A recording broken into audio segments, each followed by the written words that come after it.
श्रुतिभ्यः। ओंकारं बिन्दुसंयुक्तं नित्यं ध्यायन्ति योगिनः। कामदं मोक्षदं चैव ओंकाराय नमो नमः। अविरल शब्दघनौघ प्रक्षालित सकल भूतलमलकलंका। मुनिभिरुपार्षित तीर्था सरस्वती हरतु नो दुरितिम्। अज्ञानतिमिरान्ध्यानं ज्ञानाञ्जनशलाकया चक्षुरुन्मीलितं येन तस्मै श्रीगुरुवे नमः। तस्मै श्रीगुरुवे नमः। जय बोलो अनंतानंद सिद्ध परमेष्टि भगवान की जय। मूलनायक श्री नमीनाथ भगवान की जय। चर्या श्रोमणी 108 आचार्य विशुद्ध सागर जी महाराज की जय। जय बोलो मुनि श्री 108 सुप्रभ सागर जी महाराज की जय। जय बोलो मुनि श्री 108 प्रणत सागर जी महाराज की जय। जय जिनेन्द्र बंधुओं, मैं आप सभी का इस कार्यक्रम सम्यक समाधान में हार्दिक स्वागत अभिनंदन करता हूँ। यह कार्यक्रम प्रतिदिन सायं 5:13 पर हमारे YouTube चैनल सुप्रभ ओबाज पर प्रतिदिन प्रसारित किया जाता है। हम श्रावकगण प्रतिदिन पूजा स्वाध्याय इत्यादि में करते हैं, उसमें जो कुछ विकल्प या शंकाएं हमारे मन में रह जाती हैं, उन सभी शंकाओं का समाधान करने के लिए हम यह कार्यक्रम मुनीसी के मुखारबिंद से सुनते हैं, जिसमें हमारी शंकाओं का सम्यक समाधान किया जाता है। और आज के कार्यक्रम को शुरू करने के लिए मैं मुनि श्री प्रणत सागर जी महाराज के चरणों में नमोस्तु निवेदित करते हुए महाराज श्री से निवेदन करता हूँ कि यह कार्यक्रम विधिवत रूप से संचालित करने की कृपा करें। नमोस्तु महाराज श्री, नमोस्तु। ओम नमः सिद्धेभ्यः। पंच परमेष्टि भगवान की परम पूज्य आचार्य भगवंत गुरुवर विशुद्ध सागर जी मुनि महाराज की, परम पूज्य मुनि श्री सुप्रभ सागर जी महाराज की,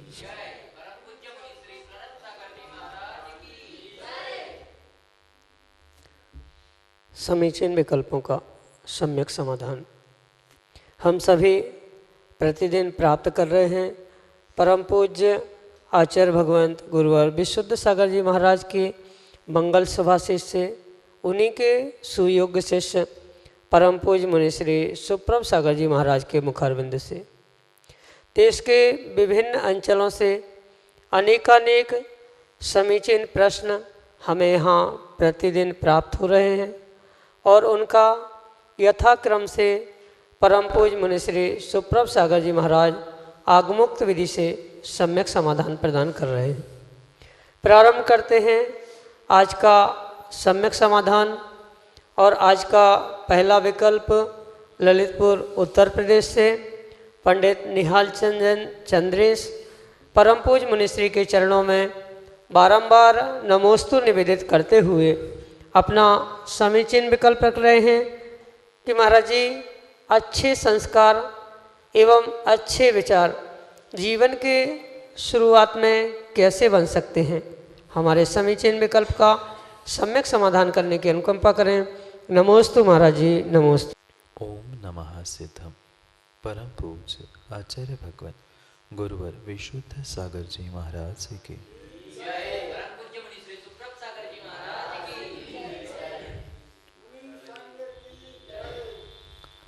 अच्छे संस्कार और अच्छे विचार जरूरी नहीं है कि हम किसी बाहर के व्यक्ति से, बाहर के स्थान से प्राप्त करें।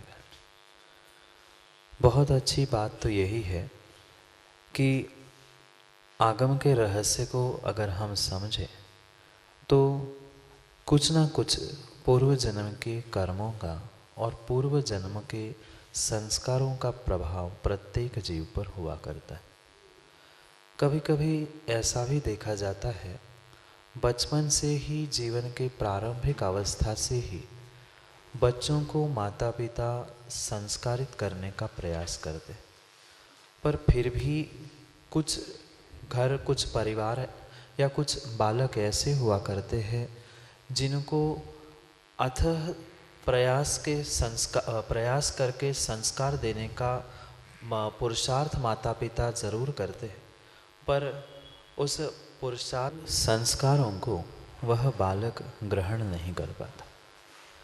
उन सबके पीछे मुख्य कारण तो जीव के पूर्व भव के संस्कार और पूर्व भव के कर्म है। बचपन से ही अगर हमें अच्छे संस्कार, अच्छे विचार प्राप्त करने हैं तो जीवन के प्रारंभ में, यानी जब जीव बचपन में अपने संस्कारों को माता पिता से प्राप्त करता है, उसी समय से उसके पिछले कर्मों का और संस्कारों का प्रभाव भी हमें समझना होगा, या उस जीव को उन संस्कारों को लेकर ही आगे बढ़ना होगा।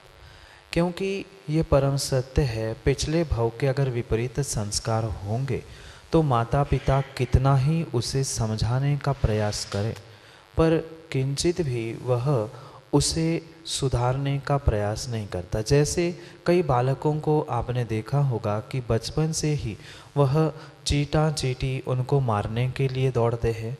कुछ ऐसे बच्चे होते हैं जो दौड़कर जाकर मिट्टी खा के आते, तो क्या उनको माता पिता ने अच्छे संस्कार नहीं दिए होंगे? क्या उनके माता पिता अच्छा विचार नहीं करना सिखाते होंगे? सिखाते। हर माता पिता अपने बच्चों को अच्छे संस्कार देना ही चाहते हैं, अच्छे विचारों को ही देना चाहते हैं, पर उसको ग्रहण करने की या जीवन को सुधारने की शक्ति प्रत्येक जीव अपने अपने पूर्व संस्कार और पूर्व कर्मों के नियोग से ही प्राप्त कर सकता है, अन्यथा नहीं। इसलिए बहुत अच्छी बात है जो आपने ये विकल्प पूछा है कि जीवन के प्रारंभ से ही या शुरुआत से ही हम अच्छे संस्कार कैसे प्राप्त करें। अच्छे संस्कार प्राप्त करने के लिए हमें सबसे पहले अपने आप के लिए अच्छे विचार करना आवश्यक, और अच्छे विचारों के लिए भी हमें बचपन से ये बात का भान होना आवश्यक है, या जीवन के प्रारंभ से ही हमें ये बात का ज्ञान होना आवश्यक है कि मैं एक मनुष्य हूँ, एक जीव द्रव्य हूँ, और मुझे अपने जीवन का कल्याण स्वयं के हाथों से करना है। अन्य कोई भी उस संस्कारों को, उस कल्याणों को देने वाला नहीं है। ये जब बालक को या व्यक्ति को अपने जीवन के प्रारंभिक अवस्था में समझ में आएगा कि मेरे जीवन का अच्छा बुरा करने वाला अन्य कोई नहीं है, अपितु मैं स्वयं हूँ, तभी वह अच्छे संस्कारों को, अच्छे विचारों को ग्रहण करके अपने जीवन को बदलने का पुरुषार्थ कर सकता है।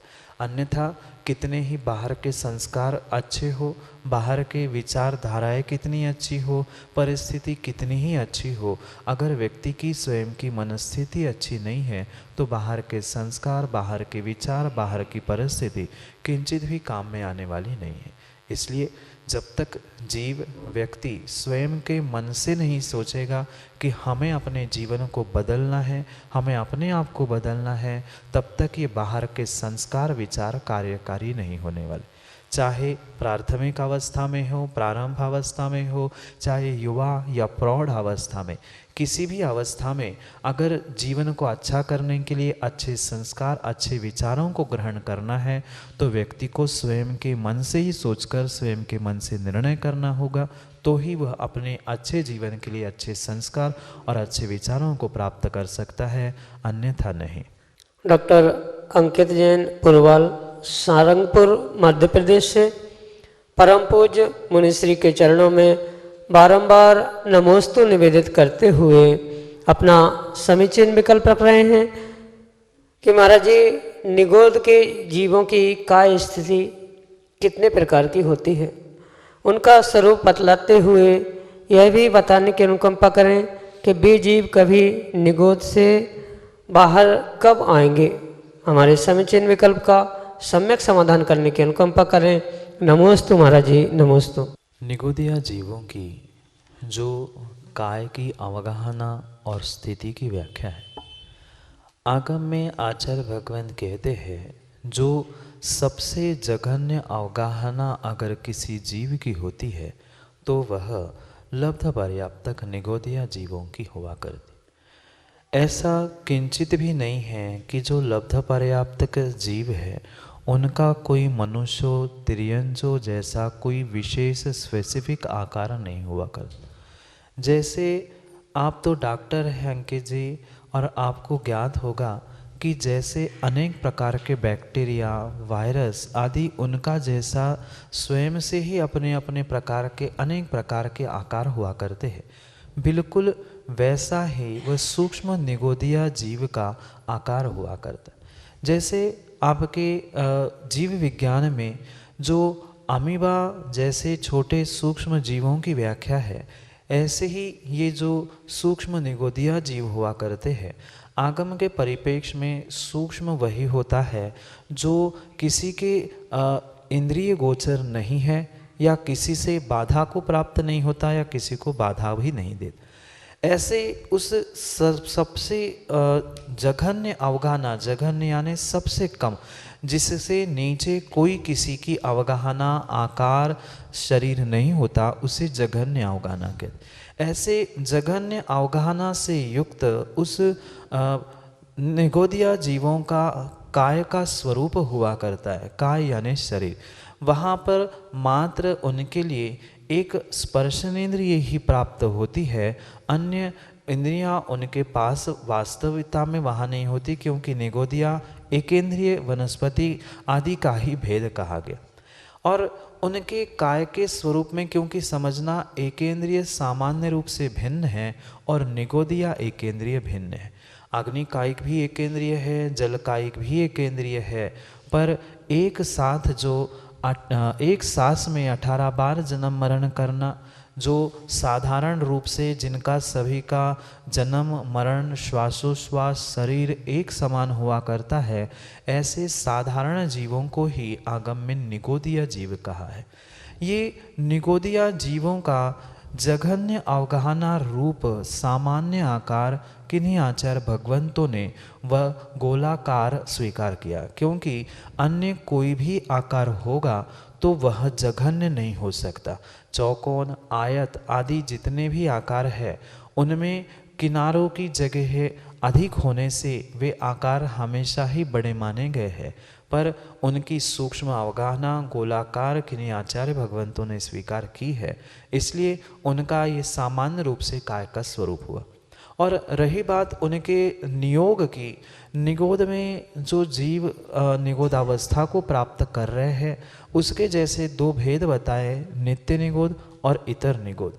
इतर निगोद के जीव तो कुछ पुण्य के उदय से, कुछ पुरुषार्थ से वहाँ से निकलकर स्थावर त्रस आदि पर्यायों को प्राप्त करते हैं, पर सामान्य रूप से नित्य निगोद का नाम जैसा है वैसा ही वहाँ के जीवों का कार्य हुआ करता। जो नित्य निगोद में जीव है उनकी निगोद अवस्था नित्य है, कभी भी छूटने वाली नहीं है, इसीलिए उन्हें नित्य निगोद या नित्य निगोदिया कहते।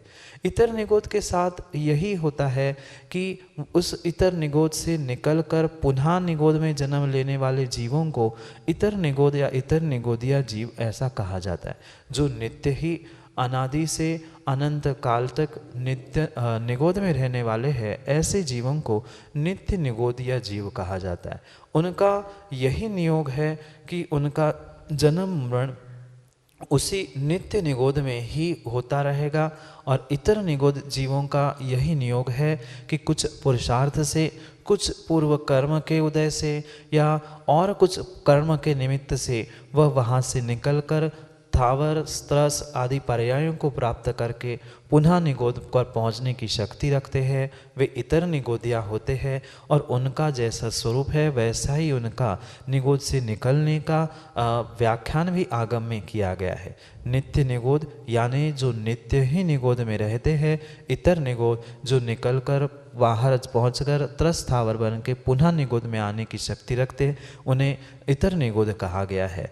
इस प्रकार से निगोदिया जीवों का काय, उनके नियोग के विषय में, स्वरूप के विषय में हमने आपको सम्यक समाधान दिया। अगले विकल्प के लिए हमारे सामने हैं वीरेंद्र कुमार जैन, बानपुर उत्तर प्रदेश से, जो कि अपना समीचीन विकल्प परम पूज्य मुनिश्री के समक्ष रख रहे हैं। गुरुवर के चरणों में मेरा सत नमन। मेरा एक प्रश्न है और उस प्रश्न के माध्यम से मैं पूछना चाहता हूँ कि सभी लोग जाप तो देते हैं और उस जाप में जैसे ओम ह्रीम नमः ये शब्दों का जो उपयोग होता है या मतलब इन मंत्रों का उपयोग होता है, इनका अर्थ क्या होता है और इनसे क्या निकलता है। दूसरा अरहम नमा, तो इन अरहम नमा से क्या निकलता है, अरहम नमा में कितने परमेष्टि होते हैं और इनमें क्या मतलब ऐसे शब्द हैं जो हम और सबके लिए प्रेरित करते हैं कि वो उनको मतलब जाप के रूप में रखते हैं। और ओम ह्रीम श्रीम क्लीम अरहम नमा, ओम ह्रीम आ शिया उषा नमा, ये इन शब्दों के हमें अर्थ और उसके अर्थ के साथ उनमें कितने पंच परमेष्टि या मतलब जो भी मतलब मंत्रित जो हैं उनके भाव समझाने के लिए अनुरोध किया। आगम में सभी विद्याओं के साथ बहुत अच्छी तरीके से आचार्यों ने मंत्र विद्या भी प्रदान की।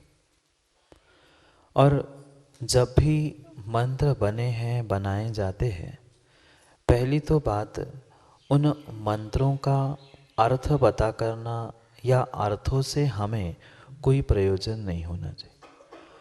बहुत अच्छी बात यही है जो श्रद्धा से हमें मंत्र गुरु आज्ञा से प्राप्त हुए हैं, श्रावकों के लिए वही मंत्रों का पाठ करने की आगम में आज्ञा है।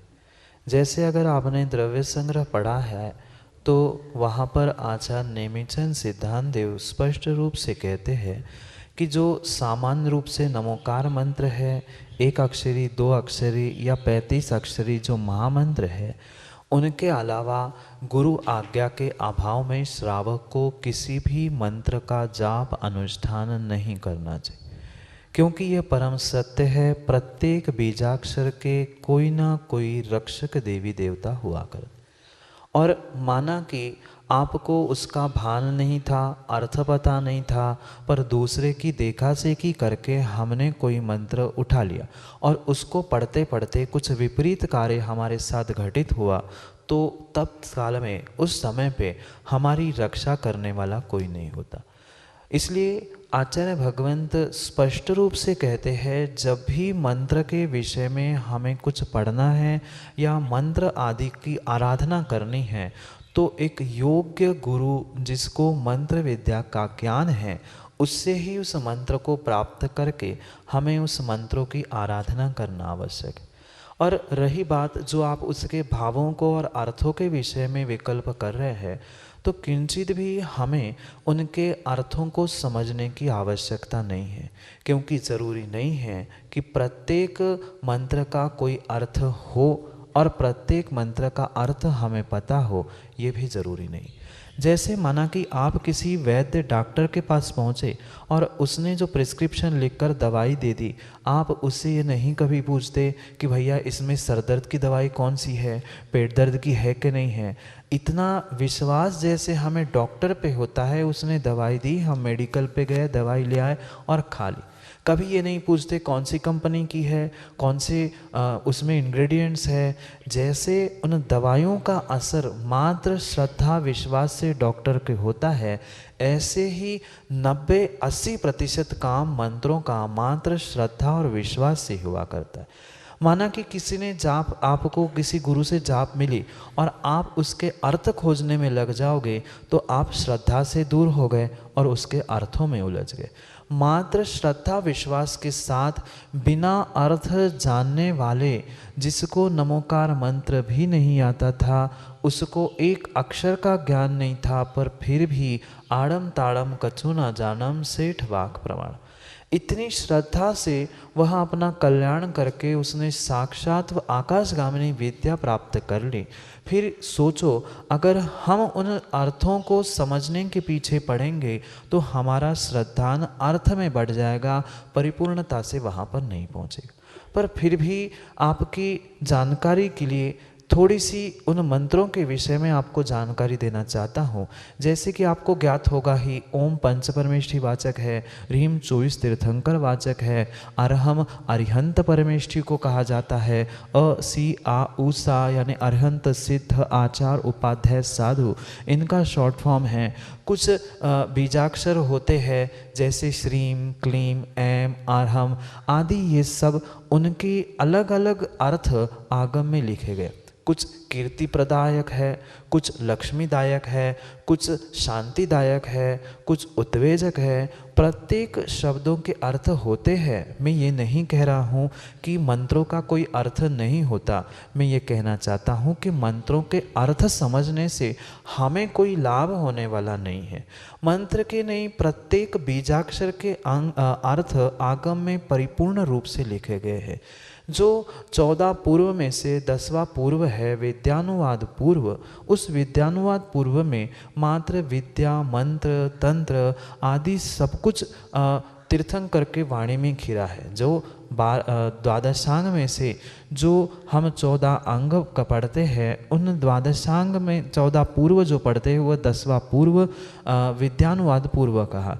उसमें इनका जो व्याख्यान है उनमें सबके विषय में लिखा है। मात्र ऐम, क्लैम, श्रीम इतना ही नहीं, अपितु अ, आ, ई, उ इन सभी बीजाक्षरों का पृथक पृथक अर्थ आगम में आचार्य भगवंत ने प्रदान किया।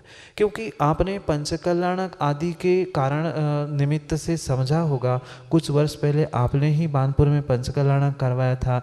तब आपने गुरुजी के करकमलों से होते हुए देखा होगा, मंत्रों का अंकन्यास होता है, अ, आई आदि अक्षर लिखे जाते हैं।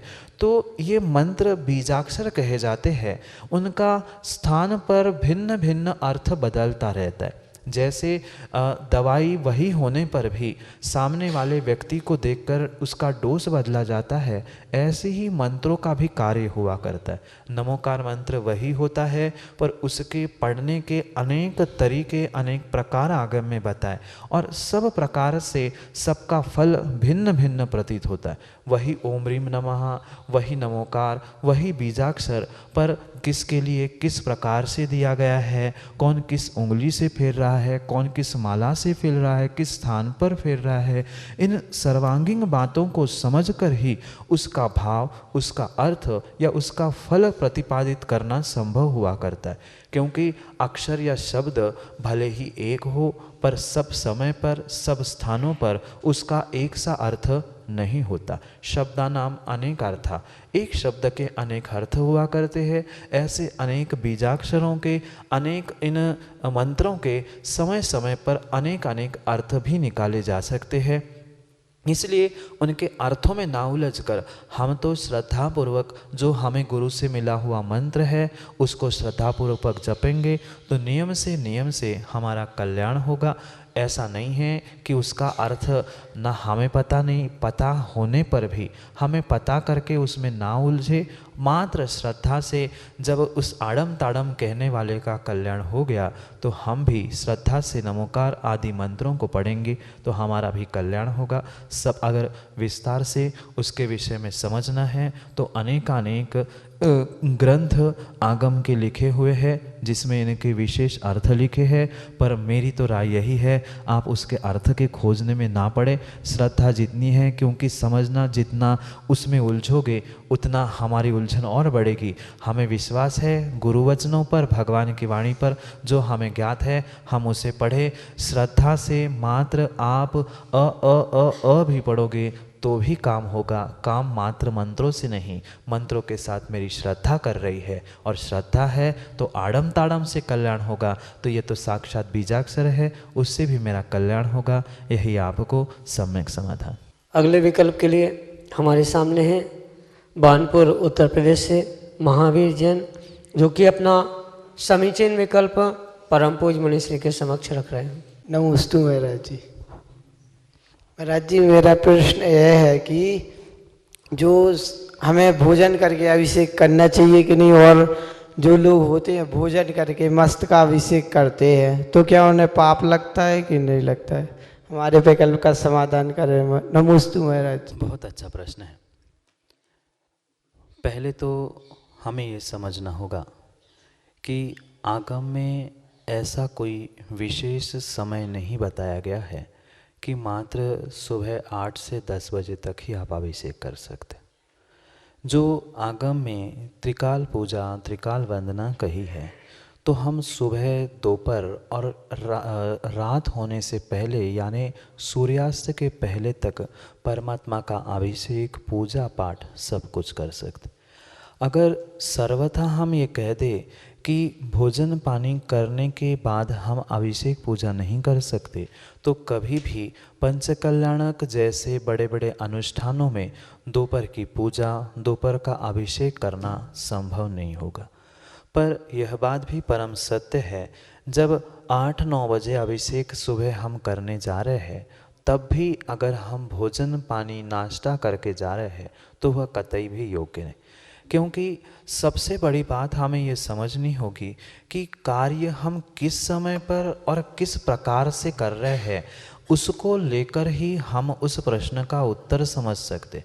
अगर हम ये कह दें, सर्वथा हम ये कह दें कि भोजन किए बिना ही अभिषेक करना चाहिए, तो दोपहर में कभी जल विहार, उसके बाद का अभिषेक ये किंचित भी नहीं हो सकता। और अगर ये हम कह दें कि नहीं हम कर सकते हैं, तो आप 8 बजे ही भोजन करके अभिषेक करने खड़े हो जाओगे। इसलिए ये विवेक एक श्रावक का हुआ करता है। हम किस समय पर कौन सा कार्य कर रहे हैं उसे देखकर हमें निर्णय करना होगा। पर आप कभी भी अभिषेक करो, पर भोजन करते समय कम से कम इतना विवेक हो, जिस समय हमने अभक्ष्य का सेवन किया है, आलू प्याज आदि या बाजार की कोई सामग्री खाई है, बाजार का चाय, बाजार के पदार्थ खा के तो कम से कम परमात्मा के ऊपर अभिषेक ना करें। चाहे सुबह हो, दोपहर हो, शाम हो, जब भी हम परमात्मा का पूजा अभिषेक करने का कार्य कर रहे हैं, कम से कम इतना तो कार्य करें कि हम सात्विकता से अपने भोजन को प्राप्त कर चुके हो। बहुत अच्छी बात तो यही है कि अभिषेक पूजा करते समय हमें भोजन करना ही नहीं चाहिए। पर कभी ऐसी भी विषमताएं या कभी ऐसे भी अनुष्ठान हुआ करते हैं जब हमें भोजन किए बिना, माना कि 5 कल्याणक में 5 दिन दोपहर में पूजा अभिषेक वगैरह हो रहा है, तो क्या 5 दिन उपवास करोगे? ये विवेक एक श्रावक का हुआ करता है। पर इसका अर्थ ये भी नहीं है कि प्रातः काल में, क्योंकि आगम में आचार्यों ने ये भी लिखा है कि सुबह उठ के जब तक भगवान का अभिषेक पूजा नहीं कर रहे हैं, तब तक एक जैन श्रावक को अपने मुख को झूठा नहीं करना चाहिए। ये भी बात परम सत्य है। और क्रियाओं में आचार्य भगवंतों ने दोपहर की विधि भी लिखी है, ये भी बात परम सत्य है। एक श्रावक का, साधु का यही कर्तव्य होता है कि पूर्वाचार्यों की बातों के बीच हमें बैलेंस बनाना होगा। किसी नए से, किसी अपेक्षा से, किसी समय की अपेक्षा से ऐसा व्याख्यान और किसी समय की अपेक्षा से ऐसा व्याख्यान। आप जब भी प्रातःकालीन अभिषेक को प्राप्त करोगे, तब आपको बिना खाए पिए ही अभिषेक करना होगा। पर अगर सर्वथा उसको भी हम कह दे तो कुछ ऐसे बीमार जीव है, पेशेंट है, जिनको सुबह उठकर दवाई खाए बिना वह उठकर पलंग से मंदिर तक भी नहीं पहुंच पाते, तो क्या वो अभिषेक करना छोड़ दे या दवाई खाना छोड़ दे? दवाई छोड़ देंगे तो उनकी मनुष्य पर्याय नष्ट होगी, अभिषेक छोड़ देंगे तो पुण्य नष्ट हो जाएगा। इस समय पर एक श्रावक का, उत्कृष्ट श्रावक का स्वयं का विवेक है कि हमें क्या करना चाहिए और क्या नहीं करना चाहिए, क्योंकि इसके विषय में आचार्य भगवंतों ने स्पष्ट रूप से श्रावक के विवेक के ऊपर ये सब कुछ बातें छोड़ दी है। अगर प्रातः बहुत अच्छी बात है कि आप स्वयं में युवा है, तंदुरुस्त है, कोई रोग नहीं है, तो बहुत अच्छी बात है। बिना कुछ खाए पिए ही आप परमात्मा का अभिषेक पूजा कर ले। दोपहर में करना है तो भोजन करके भी करना है, तो इतनी सात्विकता से भोजन हो, अभक्ष्य का, अन्य बाहर की बाजार की सामग्री का सेवन नहीं किया हो। जितनी शुद्धि वस्त्रों की आवश्यकता है, शुद्धि जरूरी है, उतनी ही परिणामों की और शरीर की, भोजन की भी आवश्यक हुआ करती है। इसलिए जो दोष की बात है, दोष तो कथनचित लगता ही है, मात्र हाँ मुनिराज अभिषेक करना ही नहीं अपितु मुनिराज को आहार देते समय भी यही बातों का हमें ध्यान रखना होगा। आहार देने के पहले या अभिषेक के पहले सामान्य रूप से आगम में भोजन आदि करने का निषेध अवश्य कहा है, पर कभी परिस्थिति माना कि मुनिराज को कुछ विहार करने के कारण या अन्य विषमता के कारण दोपहर में 3 बजे आहारचर्या के लिए उठना पड़ा। घर में बालक थे, युवा थे, बूढ़े थे, जिनको दवाई और भोजन करने भी नहीं रहा नहीं जा रहा है, तो क्या उनका भोजन उनकी दवाई नहीं होगी? आगम में तो ये भी बात लिखी है मूलाचार आदि ग्रंथों में कि जो मूलाचार में मुनिराज के आहार की व्याख्या की, तो उस आहार की व्याख्या समय में आचार्य भगवंत कहते हैं जब घर के सभी सदस्य भोजन कर ले, उखली चूल्हा घर से धुआं निकलना बंद हो जाए, उस समय पर फिर मुनिराज को आहारचर्या के लिए निकलना होगा। इसलिए सारा सार स्वयं का विवेक, स्वयं का ज्ञान, इन सब का प्रयोग करके ही हमें निर्णय करना होगा कि हमें कब कौन से समय में क्या होगा। सर्वथा कोई कार्य, सर्वथा कोई बात नियामक नहीं बनाई जा सकती। इसलिए आप अभिषेक भोजन करके कर भी सकते हैं और नहीं भी कर सकते हैं। ये आगम के परिप्रेक्ष्य में हमने समाधान समझा। अगर कुछ कथित कदाचित किसी से गलत भोजन करने बाद अभिषेक करने रूप दोष हुआ है तो वह गुरु के पास पहुंचकर उसका प्रायश्चित भी ले ले। यही आपके लिए संक्षेप से सम्यक समाधान। जय जिनेंद्र बंधुओं, अभी आप देख रहे थे समीचीन विकल्पों का सम्यक समाधान हमारे YouTube चैनल सुप्रभ उवाच पर। यदि आपके मन में भी कोई समीचीन विकल्प है तो आप हमारे व्हाट्सएप नंबर पर भेज सकते हैं। हमारे नंबर हैं 8707548811 7415306441। आप अपना विकल्प हमें मेल भी कर सकते हैं। हमारी मेल आईडी है samyak.samadhan@gmail.com। जय जिनेंद्र।